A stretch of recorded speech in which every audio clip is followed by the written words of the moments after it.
제가 진행한 연구는 메타 분류 문제에서 태스크 설계 제약에 따른 알고리즘별 과적합 비교 연구입니다. 메타 러닝이란 이제 퓨샷 러닝이라고도 불리고요. 여러 개의 태스크를 설명할 수 있는 지식을 산출하는 게 목적입니다. 태스크가 새로 주어졌을 때, 특히 그 태스크 안에 데이터가 소수였을 때 빠르게 학습할 수 있는 기법으로 기존 학습 기법에 비해 일반화 성능을 향상을 기대하고 있습니다.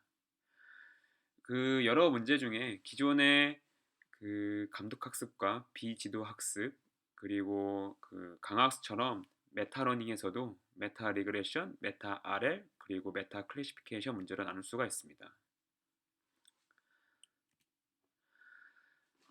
지금까지 출판된 많은 메타러닝 연구들은 주로 메타 클래시피케이션 문제에 초점을 맞췄습니다. 메타 분류 문제는 N-웨이 K-샷으로 구분할 수 있고요. 기존의 메타 분류 문제에서 다시 분류 문제에서 클래스의 개수가 N-웨이라고 한다면 각 클래스가 가지고 있는 데이터 샘 포인트의 수가 K-샷이라고 이해하면 됩니다. 한 태스크별로 이제 5way면 5개의 클래스를 가지고 있고요. 그리고 5샷, 1샷 이러면은 이제 각 클래스별로 가지고 있는 샘플 수입니다. 즉 만약에 우리가 5way 1샷이면 한 태스크에 가지고 있을 수 있는 데이터 포인트 총 개수는 5개고요. 5way가 5샷이면 25개입니다. 그래서 메타러닝은 이렇게 크게 서포트 셋과 쿼리 셋으로 나눠져 있고요. 서포트 셋으로 이제 파인 튜닝을 진행한 다음에 쿼리 셋으로 실제 이제 평가를 하게 됩니다. 기존 메타러닝 연구들은 매우 다양한 종류의 태스크를 생성하여 학습에 적용하였습니다. 대표적인 데이터셋인 미니 이미진의 경우 이제 64개의 클래스가 트레이닝 셋에 존재를 하는데요.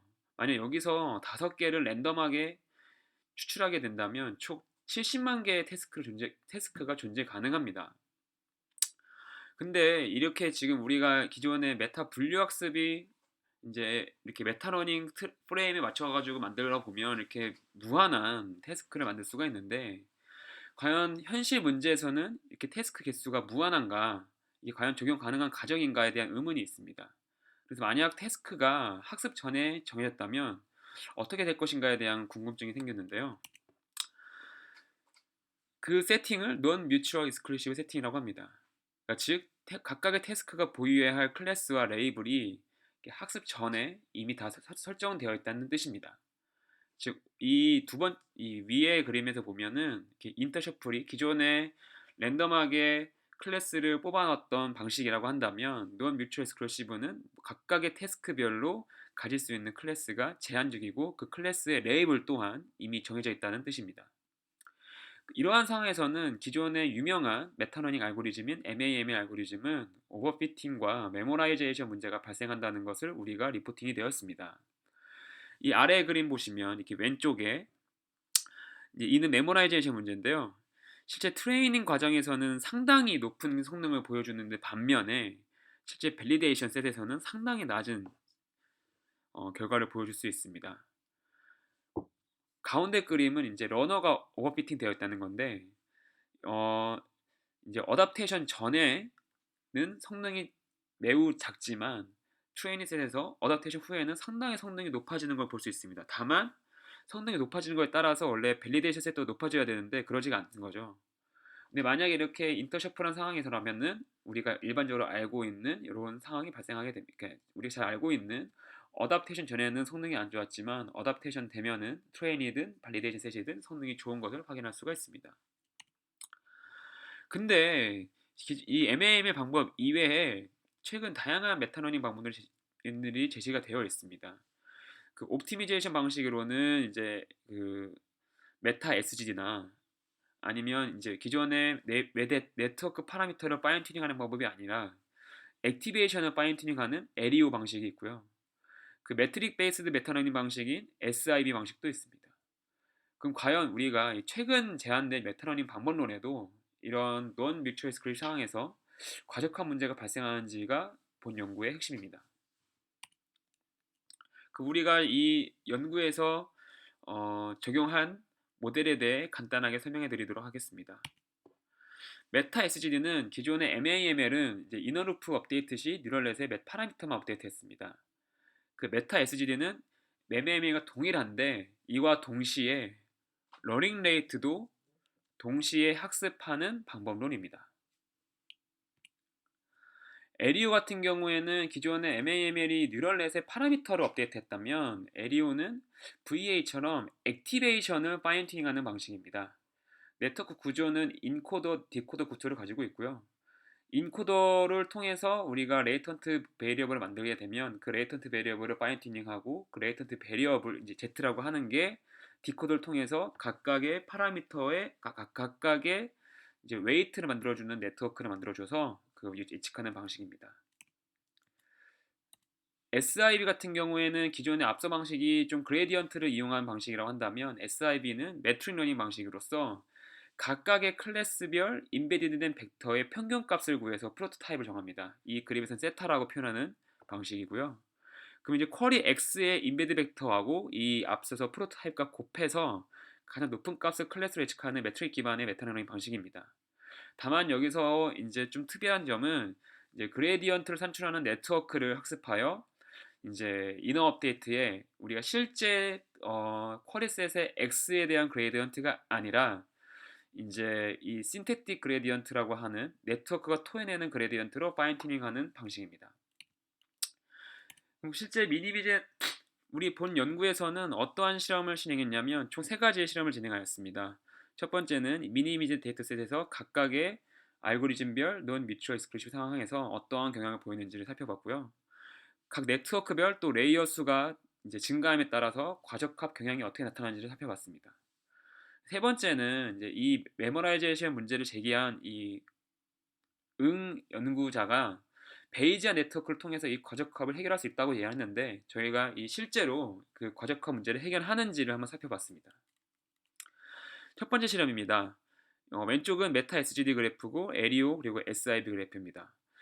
메타 SGD 같은 경우에는 이제 실제로 이 트레이닝 셋과 밸리데이션 셋을 살펴보게 되면 실제로 트레이닝 셋에서 상당히 높은 결과를 어큐러시 뽑아내는 데 반해 밸리데이션 셋에서는 상당히 낮은 결과를 볼 수가 있습니다. 이는 실제로 그 트레이닝 자체에 메모라이제이션 문제가 발생했기 때문이라고 판단할 수 있고요. 에리오 같은 경우에서도 이 밸리데이션 자체의 어큐러시는 떨어지는 것을 살펴볼 수가 있지만 메타 SGD에 비해서 좀 덜한 것을 살펴볼 수가 있습니다. 다만 SIB 같은 경우에는 크게 이 매트릭 기반, 즉 어떤 피치 네트워크가의 서로 코사인 시밀러리티를 의해서 결정되는 거기 때문에 큰 차이가 없습니다. 그래서 이거를 표로 정리한 것이 테이블 1입니다. 테이블 1에서는 메타 SGD와 에리오에서는 과적합이 발생하는 것을 확인할 수 있었고요. 특히 메타 SGD가 그 과적합이 크게 발생했는데 이는 다른 두 에리오나 SBIB의 알고리즘과는 다 별개로 실제로 레이블 정보를 직접적으로 예측하는 네트워크 구조로 인해서 메모라이제이션 문제가 크게 발생했다는 것을 확인할 수 있었습니다. 다만 SIB 같은 경우에는 레이블을 예측한 네트워크도 아니고 실제 이 피처 스페이스 상에서의 인베디드 됐던 벡터 길이의 어떤 이제 시밀러리티를 계산하기 때문에 과적합을 발생하지 않은 것을 확인할 수가 있었습니다. 두 번째 실험에서는 이제 각각의 네트워크 알고리즘별로 그 레이어의 크기를 키웠을 때 어떠한 경향이 나타나는지를 볼 수 있었. 실제 트레인 로스와 테스트 로스 간의 비교를 통해서 그 메모라이제이션 문제가 발생하는지를 확인할 수 있었습니다. 일단 앞서 말씀드렸다시피 매트릭 기반 러닝의 SIB는 사실 큰 차이가 없었습니다. 이유는 이제 피치 네트워크의 성능에 따라서만 환영되기 때문입니다. 다만 메타 SGD하고 에리오는 실제 네트워크 캐파시티가 커질 경우 과적합이 커지는 것을 확인할 수가 있었습니다. 다만 에리오보다는 실제 앞서 말씀드렸다시피 네이버를 직접 예측하는 메타 SGD가 그 경향이 커지는 것을 확인할 수 있었습니다.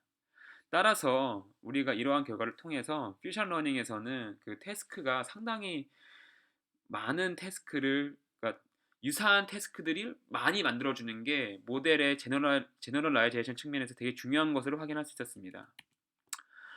세 번째 실험은 이제 앞서 응이라는 이제 연구자가 이 메모라이제이션 문제를 풀기 위해서 베이지안 네트워크를 활용한 노이즈 부여 방식을 제안했었는데요.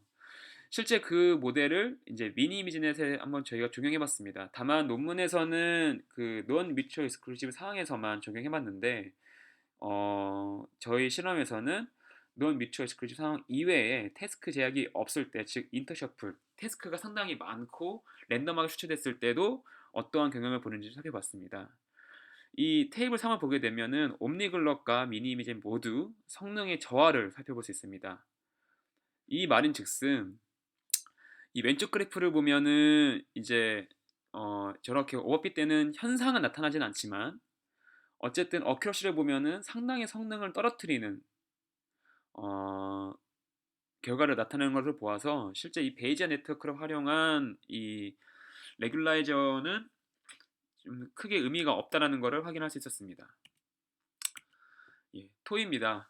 그래서 메타 클래시피케이션 문제에서 태스크 설계 시 각 알고리즘별 과적화 여부를 살펴봤습니다. 특히 네트워크가 만약 레이블을 직접 예측하는 모델일 경우 이 태스크의 수, 특히 이제 유사한 태스크가 얼마나 많이 있는가에 따라서 성능의 제너럴라이제이션 갭이 상당히 줄어드는 걸 확인할 수가 있었고요. 만약 태스크가 매우 제한적이고 그리고 유사한 태스크가 우리 생성할 수 있는 게 매우 제한적이라 한다면 사실은 이 어, 과적한 문제에서 벗어날 수가 없음을 우리가 확인할 수 있었습니다. 따라서 기존 메타 클래시피케이션 문제가 이 태스크를 무한히 생성할 수 있다는 게 매우 강력한 조건임을 우리가 확인할 수 있었습니다.